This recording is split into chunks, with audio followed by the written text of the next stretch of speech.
Meditemos un poquito en cómo Cristo Jesús en la Eucaristía, por la Eucaristía, desde la Eucaristía, es causa de gracia y de santidad, de santificación para nosotros.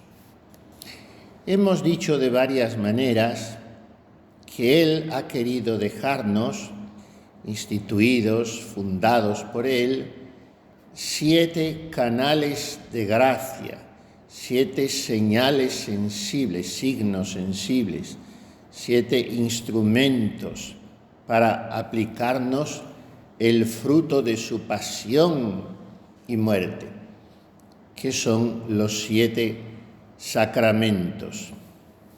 Pero de entre esos 7, determinó Él que uno no fuese una pura criatura, como es el agua, el aceite o 2 personas, porque la materia del sacramento, por ejemplo, en el matrimonio, son los contrayentes. No es un signo inanimado. Por lo tanto, en todos los sacramentos, los signos por los que se nos transmite esa gracia son puras criaturas y permanecen puras criaturas. O sea que incluso el crisma en la unción sacerdotal, la ordenación sacerdotal o en el bautismo, ha recibido por la consagración del obispo en la misa crismal una presencia especial del Espíritu Santo. Y ese crisma debe ser custodiado en un sitio digno en la sacristía y debe ser objeto de una cierta veneración, porque tiene, repito, una presencia especial de la fuerza del Espíritu Santo, de la acción del Espíritu Santo. Pero no tiene una presencia personal del Espíritu Santo. El Espíritu Santo, como tercera persona de la Santísima Trinidad, no está vivo en el crisma o en el óleo. Miren, cuando yo no caso, porque yo no caso a nadie, pero bendigo una unión, siempre digo a los contrayentes, cada uno de vosotros, para el otro, sois un canal de gracia, porque sois el signo del sacramento. El signo del sacramento para el esposo es la esposa y viceversa. Y por eso les invito a hacer aquel gesto que indulgenció el Papa Juan XXIII, que es besar cada uno de los esposos la alianza del otro, en señal de veneración al sacramento que han recibido. Y así sucesivamente. Cada sacramento es un signo sensible que después de bendecirse, el agua para el bautismo se bendice, el óleo se bendice, los contrayentes se bendicen, porque un matrimonio no es otra cosa que la bendición de 2 personas. Pero después de bendecirse, esos signos permanecen lo mismo que eran. Permanecen un poco de agua, un poco de aceite y ya está. Pero hay un sacramento donde todo es distinto, porque después de caer sobre el signo, sobre la materia, la forma, ya saben que el sacramento tiene 4, todo sacramento tiene 4 elementos, sujeto, ministro, materia y forma. El sujeto es el que lo recibe el sacramento. El sujeto del bautismo es el niño, el sujeto del matrimonio los novios, los contrayentes, el sujeto de la extremaunción el enfermo, sujeto. El ministro, el que lo administra, que es el sacerdote en algunos casos y el obispo en otros casos. Y en otro caso, como es el bautismo, puede ser cualquiera. Dice la gente, cualquier cristiano. No, cualquier persona, aunque no sea cristiana. Tú estás en peligro de muerte, le dices a un moro, ¿me quieres bautizar? Di estas palabras que yo te voy a decir, con la intención de que sea lo que yo quiero, y queda bautizado. No hace falta que el bautizador sea ni siquiera cristiano. Hace falta que lo sea el que se bautiza, que lo quiera ser. Bueno, total. Sujeto, ministro el que lo administra. Materia, lo que es el signo en sí. Como decimos, el agua, el pan, el vino, el aceite. Esa es la materia. Y la forma son las palabras que se dicen para que se realice el sacramento. Esa es la forma. O que estén in corpus meum, esto es mi cuerpo. Ego te baptizo in nomine Patris et Filii et Spiritus Sancti. Ego te absolvo a peccatis tuis. Las palabras, la forma. Bueno, pues después de caer la forma sobre la materia, todos los sacramentos, los signos sacramentales permanecen igual. Tienen, como digo, otra categoría de veneración. El agua bendita, pues, no es la que usamos para hacer la sopa, pero es agua, tampoco es que tenga una presencia personal de Dios, es agua. Y lo mismo el aceite. Pero hay un solo sacramento que después de caer la forma sobre la materia, el signo, aunque invisiblemente, ha cambiado totalmente. Es otro, se ha transustanciado, y esta es la Eucaristía, donde permanece el signo, según lo perciben nuestros sentidos. Permanecen los accidentes, según lo que yo veo y gusto y huelo, ¿sí? Pero ha cambiado. Ese signo es una apariencia para mí, es lo que parece, pero no es lo que es. Lo que es todo el cuerpo, la sangre, la divinidad de nuestro Señor Jesucristo. Entonces, así está Cristo en la Eucaristía. ¿Para qué?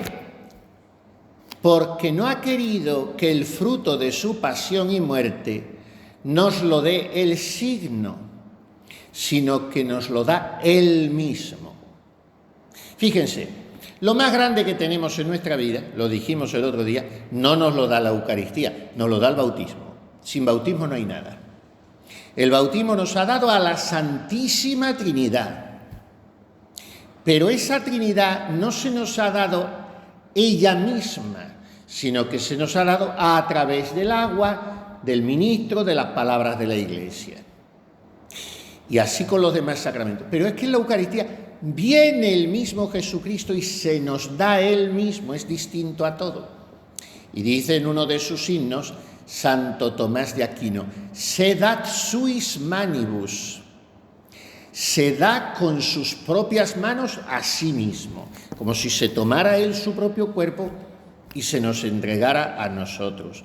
¿Por qué? Porque ha dicho, para darles a mis hijos, a mis amigos, el fruto de mi pasión, quiero dárselo yo mismo.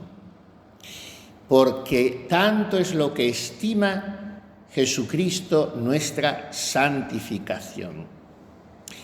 Miren, Él no es como el médico al cual yo voy a ver, mire usted, me pasa esto, me pasa lo otro, y el señor ese, sin levantar muchas veces ni los ojos, porque hay médicos que ni miran al enfermo, y sin levantar los ojos escribe allí con una letruca. Ahora no, ya ni tienen mala letra los médicos porque están escribiendo al ordenador, te imprime luego aquello y te da la hoja.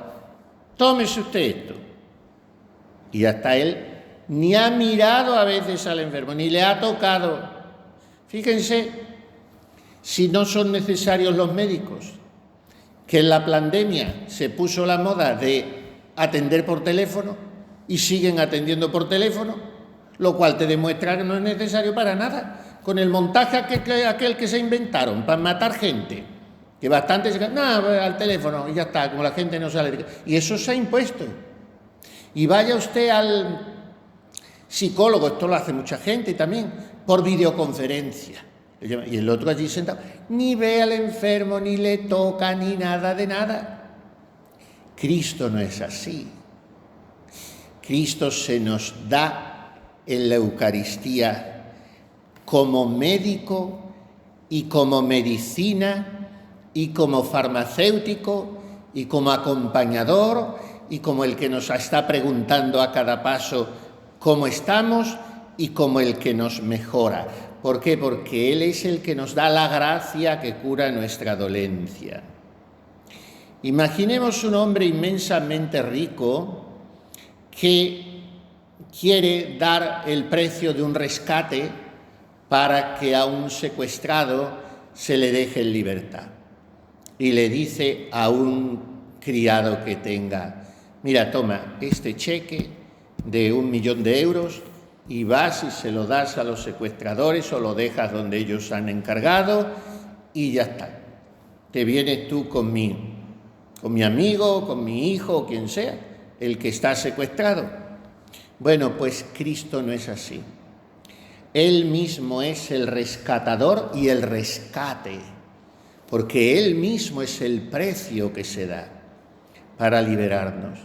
Y hasta ese punto se implica, porque es Él el que aplica el precio de la sangre que yo le he costado. No me he quedado fuera de su vida. Una madre pues da a luz a un hijo con dolor, con mucho sufrimiento, mucho trabajo. Ha sido un parto muy difícil. Resulta que el hijo nace muy débil, que la madre está también muy débil, que no tiene leche. Y la madre se lo da a una nodriza, a una ama de cría, que le amamanta al niño, a lo mejor hasta se lo lleva hasta que tiene 1 añito, 2 añitos, y se lo cría. Bueno, pues Cristo nos ha engendrado con dolores increíbles en la cruz, y después de habernos dado a luz a la vida de la gracia, es Él mismo el que nos cría a sus pechos como una madre amorosa y nos da el alimento de su cuerpo y de su sangre. Cristo no es como el rey que convida a sus vasallos y en el convite pone a sus criados a servir a la mesa. No, Él mismo es el que nos convida y el convite y el que se pone a servir, como Él ha dicho: yo estoy en medio de vosotros como el que sirve. Claro, ustedes me pueden decir: bueno, pero el que sirve y el que está en la mesa es el sacerdote. Sí, es el sacerdote como instrumento de Jesucristo, pero real y verdaderamente el que se está sirviendo a sí mismo es Él, bajo las especies de pan y de vino. Entonces, ¿para qué tanto empeño de Cristo en servirme, en curarme, en alimentarme, en acompañarme, en dárseme Él? Porque no me da cosas externas a Él, sino que se me da Él a sí mismo. ¿Para qué viene? ¿De dónde procede tanto empeño de Él? Pues cuando Cristo entra en el alma a través del cuerpo, por el sacramento, viene cargado de dones, de virtudes, de gracia, de caridad, de todas las virtudes infusas, teologales y cardinales, de los 7 dones del Espíritu Santo, y viene a derramar amor. Entonces, por eso quiere darse Él, para no poner ese amor en manos extrañas, para no encomendar a otro la limosna, el don de su cariño, sino para traerlo Él. Y cuando entra en el alma, como es un banquete, o sacrum convivium, el banquete de la Eucaristía, entonces, ¿qué hace un banquete? Pues alimenta, refecciona en el sentido de que fortalece y alegra Un banquete no es una comida como estas que estamos teniendo nosotros estos días, calladitos y en silencio y en soledad. Yo siempre digo que cuando doy ejercicios a religiosas, yo los hago mucho más que ellas, porque estoy mucho más solo y silencioso que ellas, siempre lo digo. Pues eso no es un banquete, eso es una comidita rápida que se hace en un cuarto de hora, porque te lo ponen todo sin huesos, sin espinas, rápido, pues te vas y no hablas y listo. Pero un banquete no. Un banquete es para alegrarse, para comunicarse, para mutuamente compartir las vivencias, y para eso viene también Cristo en la Eucaristía. Y para que yo en ese banquete me renueve, y cuando la gente se va de una boda, de un festín, pues qué bien lo hemos pasado, qué bien lo hemos pasado. Pero ahora se ha puesto de moda, bueno, supongo que habrá sido siempre, claro, las bodas son eternas. Pronto nos vamos a parecer a los gitanos, que están una semana de boda, porque ahora primero te plantan de pie a tomar. Como yo tengo, bastantes bodas, no muchísimas, pero me invitan mucho a casar los muchachos estos, y siempre digo, mira, yo en cuanto llegue el postre, me marcho. Sí, pero es que hasta que llega el postre son 5 horas, porque no es que te sientes cuando llega, no, te ponen de pie y a pasar bandejas y a pasar, porque es un gasto terrible y una comida innecesaria, y aquello dura como mínimo 2 horas. Como mínimo. Y luego te sientan. Y claro, mientras está en un plato, de otro plato, del aperitivo, otras 2 horas mínimo. Y es agotador.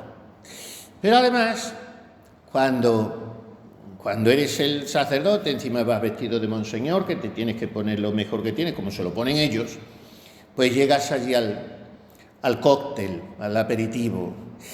Y entonces hay muchísima gente que le da como mucha ilusión hablar con el sacerdote, y se te pegan como las moscas. Y como sea un petardo el que se te pega, pues te ha amargado esta media hora, 1 hora, no se va, y te cuenta la historia de su familia y te cuenta, no se va. Viene alguien que más o menos te conoce o te está viendo sufrir y te rescata, que esto me lo hacen muchos. El otro día, sin ir más lejos, otro de los jóvenes, mire que te esperamos, que he venido a rescatarle porque ya se ve que estaba usted. Bueno, pues después te sientas. Y claro, depende de la mesa que te toque. A mí me toca siempre la presidencia, entre los 2 novios o entre los 2 padrinos o lo que sea. Pero hay mucha gente que le toca unas mesas que, claro, o no conocen a nadie, o no les caen simpáticos, y te vienen diciendo, qué horror la mesa que me tocó, qué pesadez, qué conversación. Bueno, en el banquete de la Eucaristía nunca pasa esto, porque te toca siempre la mesa donde está sentado Jesucristo. Y no hay protocolo, de manera que te puedes recostar sobre su corazón. No tienes que estar de pie aguantando unos petardos y otros. Está siempre Jesucristo a tu lado, dándote el bocado, como se lo dio a Juan en la última cena, y se lo quiso dar a Judas para convencerle del amor que le tenía hasta el final. Entonces, la Eucaristía es un convite en el que no voy a caer en esa tontería de la misa es una fiesta muy alegre que hacen cantar a los pobres niños. No, la misa es el Calvario, pero es el banquete sacrificial también, donde se come la víctima que se ha sacrificado. Y por lo tanto, aunque yo esté sufriendo y llorando con Cristo, pidiéndole perdón de mis pecados, la misa es, como decíamos, renovación, actualización de la pasión, muerte, resurrección, ascensión al cielo y envío del Espíritu Santo. Por tanto, la misa es un misterio de dolor y de gloria. Y la misa es un banquete de sangre, pero un banquete de vida y de resurrección. Y es un banquete donde yo lo paso muy bien y donde me renuevo porque entro débil y he comido y he bebido. Y la comida me fortalece y la bebida alegra el corazón del hombre. De manera que la Eucaristía es mi renovación. Ahora hay muchos métodos y muchas consultas y muchos libros de autoayuda para animarse, para recuperar la autoestima, para todas esas cosas que dicen. La gente gasta mucho dinero en todos esos cursos y los psicólogos. Bueno, yo tengo todo eso en la Eucaristía. He de pasármelo muy bien con Jesús. He de pasármelo muy bien. Una vez pregunté a una religiosa que se dedicaba, como ustedes, a la adoración eucarística. Y había sido aquella noche la adoración y le pregunté, ¿cómo le ha ido, hermana? Me lo he pasado bomba con mi Jesús, me dijo, me lo he pasado bomba. Bueno, pues es que Jesús está para eso, para que lo pasemos bomba con Él. Entonces, si Él me convida con esa ilusión para que yo lo pase bien, yo tengo que cultivar en mí un deseo entrañable de convidarle yo también a Él, como Él me invita a mí. Entonces, tienes mi puerta franca, Jesús. Entra cuando quieras, toma lo que quieras, siéntate a mi mesa. Esto es intimidad con Él. En este convite, en esta entrada en nuestra alma, cubierto mejor dicho, cargado de dones y de gracias, lo que desea Jesús es unirse conmigo por unión de caridad durante todo el tiempo de mi vida. Esta es la ilusión de Jesús, venir a establecer conmigo la mayor unión, que es la unión de caridad. Lo hemos repetido muchas veces, pero nunca serán suficientes. El que come mi carne y bebe mi sangre permanece en mí, o sea, no se mueve de mí, está arraigado en mí, está aposentado, está unido a mí y yo en él. Este es el fruto de la Eucaristía, que es tanto como si Jesús dijese: el que come mi carne y bebe mi sangre está en mí por caridad. Porque miren, el que ama está en lo que ama. Dice San Juan de la Cruz que el alma más vive donde ama que donde anima. Donde anima es donde está su cuerpo. Pero hay personas que dejan traslucir que no están en su sitio. No están en su sitio y tú dices, esta persona no está en lo que está. No está centrada. ¿Por qué? Porque su corazón está en otro lugar. Y como está su corazón, está su mente. Y dice Jesús, donde está tu tesoro, allí está tu corazón. ¿Dónde está mi tesoro? ¿Dónde está mi amor? La Eucaristía va haciendo cada vez más que mi amor sea verdaderamente Él, porque Él quiere estar en mí. Ya que está por gracia, quiere naturalmente que esa gracia produzca la caridad.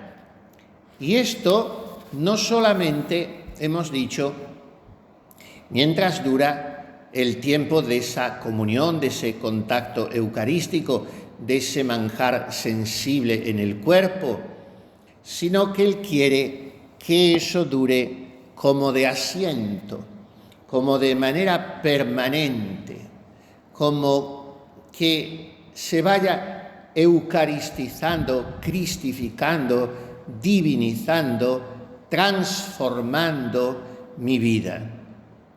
Ahí está el fruto profundo, estremecedor, impresionante de la Eucaristía. el amor de amistad con que Jesucristo nos invita a unirnos a Él.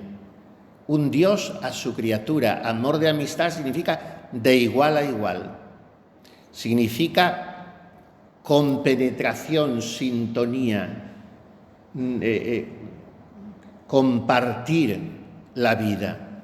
Porque Dios es amor y quien permanece en el amor permanece en Dios y Dios permanece en él. Entonces, ya hemos meditado en las preguntas que tenemos que hacernos a veces o en las exclamaciones admirativas, pero repasémoslas un poco. ¿Quién me convida a este sacramento? Y ese quién debería hacernos estar no solo de rodillas ante Él, sino con nuestra frente pegada al suelo. Dios está aquí. Venid, adoradores. Dios está aquí. Y Dios es el que me convida, siendo Dios amor. Y, por tanto, siendo amor el convite al que me llama. Y después de hacerme esa pregunta, ¿quién me convida? Tengo que preguntarme, ¿para qué me convida? ¿Y cuál es el fruto de este convite? Y ya lo hemos dicho, es la unión conmigo por amor. ¿Y cómo es esta unión? Vamos a ir profundizando todavía más, vamos terminando. Pero son cuestiones muy sublimes dentro de la Eucaristía, ¿Cómo es esta unión de amor a que Jesús me convida? Pues miren, en el Sermón del Pan de Vida, todo es impresionante, todo es estremecedor, pero hay un versículo que debía sacarnos de nuestras casillas. Juan 6, 8. El versículo 8 de ese sermón dice así: como yo vivo por el Padre, así el que me come vivirá por mí. Vivirá por mí. Esta es la unión de caridad que quiere Jesucristo establecer conmigo. Pensemos en que mediante la generación eterna, el Verbo recibe de su Padre el ser y la vida. El Padre, engendrándole desde antes de la aurora de los siglos, oráculo del Señor a mi Señor, siéntate a mi derecha. Tú eres mi Hijo, yo te he engendrado hoy, antes de la aurora, o sea, antes de la historia. ¿Qué es engendrar el Padre a su Hijo? Estar pronunciando todo su ser, todo su logos, pronunciándolo en ese logos, en ese verbo, en esa palabra. Entonces el Hijo es la impronta, como el suspiro, la plasmación del ser del Padre en una única sustancia, una única, tres personas, pero una sola divinidad. Bueno, pues dice Jesús en el Sermón del Pan de Vida, como yo vivo por el Padre, o sea, el Verbo no se puede entender sin el Padre. El Padre, si pudiéramos hablar así, que está muy mal dicho, le produce, pero la palabra es esa, le engendra, genitum non factum, porque no es que le produzca en el sentido de que le hace, de que le fabrica, engendrado, no creado, pero engendrado, siempre pronunciado. Entonces el Verbo vive por el Padre y vive colgado del Padre, y el Padre vive embelesado mirando a su Verbo, y en esa mirada de amor infinito, en esa llamarada incandescente, brota el Espíritu Santo.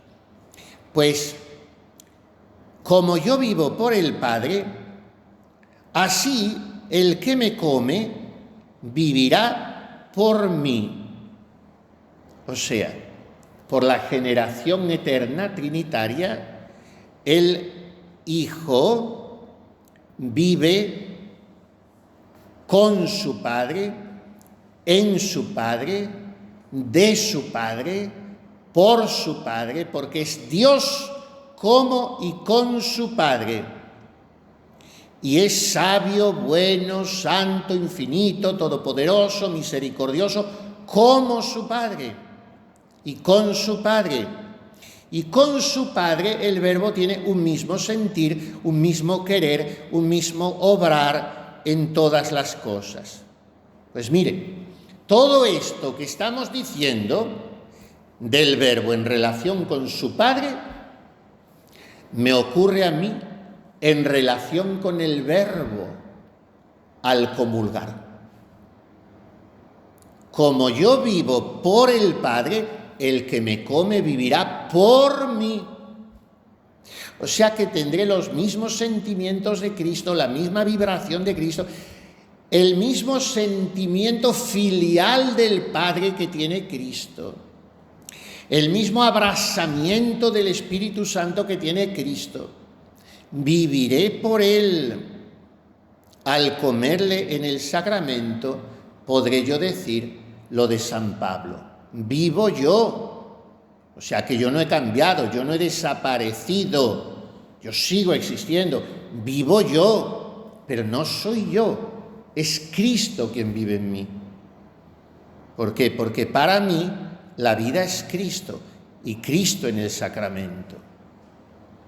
Vivo en Él y por Él y para Él. ¿Qué otra cosa decimos, hijas mías, en la elevación menor de la Santa Misa, en la doxología? Estamos diciendo esto. Yo no sé cuánto lo vivimos, pero estamos diciendo esto y deberíamos vivirlo estremecidos. Per ipsum et cum ipso et in ipso. Por Él, con Él y en Él. Ahí estoy haciendo una declaración de intenciones. Mi vida ya no es por mi cuenta. Y sin embargo salimos de comulgar y decimos, por mí, conmigo y para mí. No. Per ipsum et cum ipso et in ipso. Por Él mismo, con Él mismo y en Él mismo. Si no, no puedo darte, Padre Omnipotente, honor y gloria. Pero es que con Él no es solamente que en la unidad del Espíritu Santo te pueda dar honor y gloria, sino que con Cristo y por Cristo y con Cristo te doy omnis, honor et gloria, todo el honor y toda la gloria. Esto es para volverse loco. Que digamos esto nosotros en la misa, unas pobres hormigas, nada, un gusanillo, nada de nada. Y yo voy a estar diciendo, pero lo digo, la misa me lo pone en los labios del sacerdote y yo me uno a él. Yo, por estar unido a Cristo, porque el que me come vivirá por mí, entonces, por Él, con Él y en Él, yo doy al Padre, ¿quién me lo iba a decir? Un pecador espantoso como yo soy. Yo doy al Padre no un poco de honor y gloria, que no la puedo dar ni siquiera un miligramo, pero no es que dé un poco. No es que dé mucha gloria, como decimos de un santo. ¡Ay, cuánta gloria ha dado a Dios esa persona! No. Es que yo le doy al Padre todo el honor y toda la gloria, toda. ¿Por qué? Porque se la doy en Cristo. Y como Cristo es Dios, y yo vivo de Cristo, yo que no soy Dios, tengo la misma fuerza que Dios porque vivo de Cristo. Y le doy todo el honor y toda la gloria. Miren, una vez oí yo al padre Rollo Marín esta afirmación. Sumemos toda la gloria que a lo largo de toda la historia de la humanidad han dado a Dios todos los santos que ha habido. Pensemos, los apóstoles, un San Pablo, pensemos los grandes fundadores, los grandes mártires, los grandes padres de la Iglesia. Y pensemos en todos los ángeles, metamos también todos los ángeles, todos los santos de la historia, todas las almas buenas, aunque no estén canonizadas, todo lo que hay en el cielo, toda la gloria que le da Dios. Ahora pensemos en nuestro Padre San José, el primero de los santos. Metamos también a la Santísima Virgen, más gracia santificante ella sola que la que han tenido, tienen y tendrán todos los ángeles y santos juntos. Y metamos también a la humanidad de Cristo, sola, la humanidad sola, sin la divinidad, si pudiéramos hablar así. Bueno, pues todo eso junto no da a Dios la gloria que le da una sola misa. Y la razón es muy sencilla. Porque la gloria que le dan todos los ángeles y santos, incluida la Santísima Virgen, incluida la humanidad de Cristo, es una gloria humana y por tanto finita. Pero la gloria que la Santísima Trinidad recibe en la Santa Misa es la gloria que le da la segunda persona por su inmolación. Y es una gloria humana y divina, porque Cristo es perfecto hombre y perfecto Dios, y por lo tanto es infinita. La otra gloria es grandiosa, es incalculable, es sublime, es inimaginable, es inefable, sí, pero es finita. La gloria de la Santa Misa es infinita, es una catarata asombrosa. Pues fíjense lo que pasa en nosotros cuando decimos esto. Como yo vivo por el Padre, así quien me come vivirá por mí. Quien me come vivirá por mí. Y ahí metamos todo lo que queramos. Todo lo que queramos. Bueno, pues creo que tenemos suficiente para meditar con esto hoy. Y una vez más, rendir nuestra frente, rendir nuestra alma, rendir toda nuestra persona ante esta maravilla que Jesucristo ha querido dejarnos, pensar que estamos hablando así en presencia suya de todo esto. Y Él callado, como así lleva 2000 años, ¿no? Esperando nuestra adoración. Por eso decía Juan Pablo II en la encíclica Ecclesia de Eucaristía, que no cese nunca nuestra adoración, que no cese. Hagamos lo que hagamos. Démosle gracias por el don de la Eucaristía y pidamos a María, mujer eucarística, que nos enseñe a saborearlo y a valorarlo.